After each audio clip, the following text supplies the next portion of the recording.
Grupong biyahero sa Manila Northport na ngayon piniling lumuwas papuntang probinsya. Kumustahin natin ang sitwasyon doon sa unang balita live ni Manny Vargas ng Super Radio DZBB. Manny?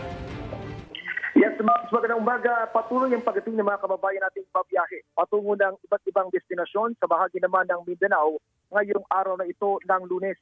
Kanina, isang barko na ang nakapaglayag habang mamayang gabi nga ang ikalawang barko na patungo rin ng Mindanao. Una nang bumiyahe ayon sa mga tauhan ng Manila Northport ang MV St. Michael the Archangel na papuntang Zamboanga sakay ang nasa 1,811 mga pasahero. Parating naman mula Coron at Puerto Princesa sa Palawan ang MV St. Francis Xavier. Ito ay babiyahe mamayang alas 7 ng gabi kung saan isasakay nito ang nauna ng mga nagparito na mga pasahero na umaabot sa 1,388. Sila ay patungo ng destinasyon ng Usamis, Butuan at ng Siargao.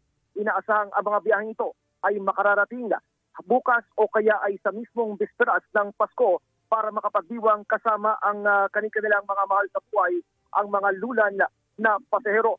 Mahigpit naman ang seguridad na ipinatutupad dito sa Pantalan para matiyak na rin ang kaligtasan ng bawat pasahero, kabilang na ang pagsuri sa mga dinadala nilang mga bagahe. Maris? Maraming salamat, Manny Vargas ng Super Radio DZBB. Gusto mo bang mauna sa mga balita? Mag-subscribe na sa GMA Integrated News sa YouTube at tumutok sa unang balita.